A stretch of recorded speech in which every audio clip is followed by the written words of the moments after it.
Oke, Assalamualaikum warahmatullahi wabarakatuh.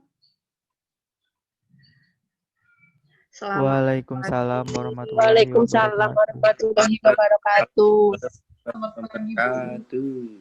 Ya, anak-anak, apa kabar semuanya? Mudah-mudahan sehat ya. Jadi, Ibu lihat karena absen sepertinya jumlahnya sudah cukup, sudah hadir semua, Ibu bisa melanjutkan pembelajaran hari ini. Jadi di masa pandemi ini mengharuskan kita untuk tidak bertatap muka secara langsung, tapi Ibu harap dengan kondisi yang demikian tidak mengurangi semangat belajar ya.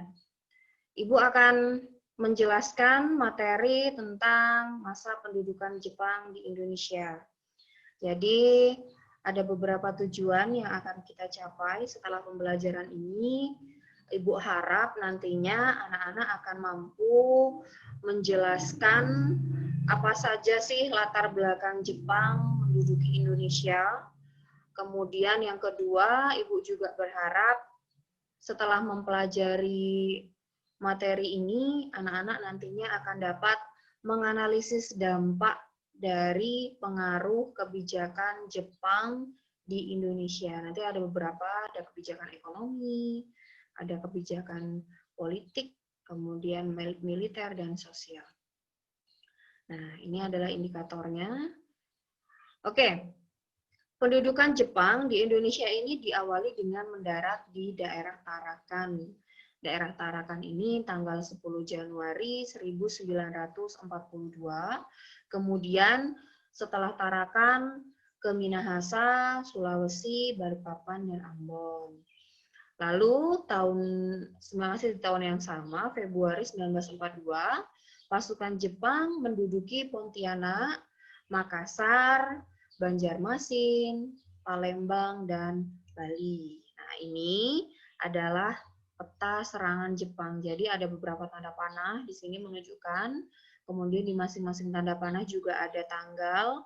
Tanggal ini menunjukkan kapan tepatnya Jepang mendaratkan serangannya di daerah-daerah tersebut. Nanti peta ini akan Ibu share melalui link bahan pembelajaran, melalui WA grup kita, nanti bisa kalian analisis bersama kelompok kalian. Nah, setelah di beberapa daerah tadi, kemudian Jepang juga berhasil menduduki Singapura. Jadi Singapura ini adalah wilayah yang diduduki Jepang. Kemudian dari Singapura inilah Jepang kemudian melancarkan serangannya ke Pulau Jawa. Tentu tujuan utamanya adalah untuk memukul mundur Belanda yang saat itu ada di Pulau Jawa. Nah, ini pada tanggal 15 Februari 1942. Lalu Jepang melakukan serangan ke Jawa di daerah Banten, Indramayu, dan Kragan. Nah, karena di Pulau Jawa itu masih berada di dalam kekuasaan Belanda, dan kita tahu sebelumnya Jepang sudah menguasai daerah-daerah Indonesia yang lainnya, jadi hal itu sudah cukup untuk membuat Belanda lemah. Jadi kekuasaan Belanda, wilayah Hindia Belanda saat itu beberapa bagian sudah dikuasai oleh Jepang dulu, baru yang terakhir adalah Jepang menyerang Pulau Jawa atau berhadapan langsung dengan Belanda. Nah, di sini berhasil membuat Belanda untuk mundur, memikat hati rakyat Indonesia. Ini dengan membentuk gerakan 3A. Selain sebelumnya Jepang mengatakan bahwa dirinya adalah, oh saya ini saudara tuanya Indonesia, karena saya berasal dari bangsa yang sama, yaitu bangsa Asia. Kemudian dia membuat propaganda, ini namanya propaganda. Propaganda itu sebenarnya maksud tersembunyinya adalah untuk menguasai, tapi dengan memikat hati, mengambil simpati rakyat Indonesia terlebih dahulu. Ini dengan gerakan 3A. Gerakan 3A itu semboyan ya, yang mengatakan bahwa Nippon cahaya Asia, Nippon pelindung Asia, Nippon pemimpin Asia. Nah, tapi di balik itu sebenarnya kan ada tujuan Jepang dari di balik 3A ini adalah supaya masyarakat Indonesia itu mau dengan senang hati mengabdikan diri kepada Jepang. Kemudian 3A ini juga alat propaganda agar Jepang itu mudah sekali untuk mengambil pada tanggal 1 Maret 1943. Putra ini adalah organisasi yang menggantikan gerakan 3A karena sebelumnya ada timbul kecurigaan dari bangsa Indonesia melalui gerakan 3A ini kok nggak ada apa-apanya, nggak ada pengaruh apa-apanya, kurang greget, kurang membuktikan bahwa Jepang itu mampu untuk membawa Indonesia ke kemerdekaannya. Makanya digantilah gerakan 3A itu dengan putra. Dan 2 jenis tanaman yang boleh ditanam di perkebunan milik bangsa Indonesia, yaitu hanya kina dan karet, karena kina dan karet ini berguna untuk kepentingan perang. Lalu setiap penduduk harus menyerahkan kekayaannya. Ini kalau pada masa Belanda dulu upeti ya, upeti ada kontingenten, ada verplice referenti, itu kalau Belanda. Nah kalau ini Jepangnya langsung meminta kekayaan bangsa Indonesia. Jadi ada baik kekayaan material maupun hewan-hewan dan bahan pangannya, karena Jepang ini membutuhkan itu semua untuk menyiapkan kepentingan perang ya, untuk biaya mempersiapkan karena dia akan perang menghadapi sekutu lagi.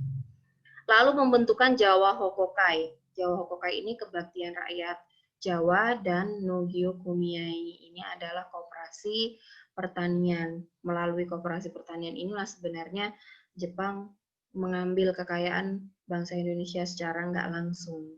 Jadi, nah, peta ini dibentuk tanggal 3 Oktober 1943, di mana tujuannya ya untuk kepentingan perang di Lautan Pasifik nanti melawan sekutu. Peta ini juga sama seperti Heiho karena juga mendapatkan pendidikan kemiliteran. Hanya saja peta ini lebih dipusatkan di Komplek Militer Bogor, diberi nama Jawa Buei Kyugun Kanbu Reiseitai atau Korps Latihan Pemimpin Tentara Sukarela Pembela Tanah Air. Namanya sukarela, jadi seolah-olah itu ya namanya sukarela kan berarti keinginan sendiri, tapi pada kenyataannya tidak dipaksa untuk mereka memilih. Bahkan peta ini dilatih lebih dari Heiho ya, lebih dari Heiho. Nah, ada beberapa pangkat, ini adalah pangkat-pangkat dalam peta. Ada 5.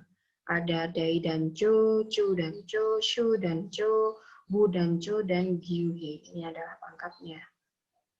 Lalu bidang sosial. Bidang sosial ini tadi Romusa di sini. Ini sebenarnya berkaitannya dengan bidang ekonomi ya, karena Romusa ini demi kepentingan ekonominya Jepang, terutama dalam bekerja di perkebunan-perkebunan yang hasilnya nanti. Bagaimana penjelasannya? Jelas atau tidak? Atau ada bagian yang masih... Jelas kok, Bu. Jelas, Ibu. Jelas banget, Ibu. Alhamdulillah kalau jelas. Atau ada yang ingin didiskusikan dari beberapa materi tadi, kira-kira bagaimana tingkat pemahaman kalian mengenai pendudukan Jepang di Indonesia? Ada nggak satu poin yang membedakan dengan Belanda? Menurut kalian dilihat dari apanya? Apa hal yang paling membedakan pola pendudukan Jepang di Indonesia dengan Belanda waktu itu? Siapa yang bisa menjawab? Sasti? Sasti sepertinya sedang berpikir. Ya, nanti dulu agak-agak gimana gitu nyusun katanya. Si bingung. Kalau Belanda, intinya kalau Belanda itu dia tuh ini Bu, lebih ke gimana ya, kekuasaannya gitu loh Bu. Intinya ya, tuh Belanda, budaya dari Belanda tuh tetap dibawa ke negara penjajah, sedangkan Jepang itu masih tetap apa ya, kan dia menjajah Indonesia, nah dia tuh tetap kebudayaan Indonesia tuh tetap ada gitu loh Bu, nggak menghilangkan, tapi Jepang ini cuma mau menguasai sumber daya alamnya dan sumber daya manusianya gitu.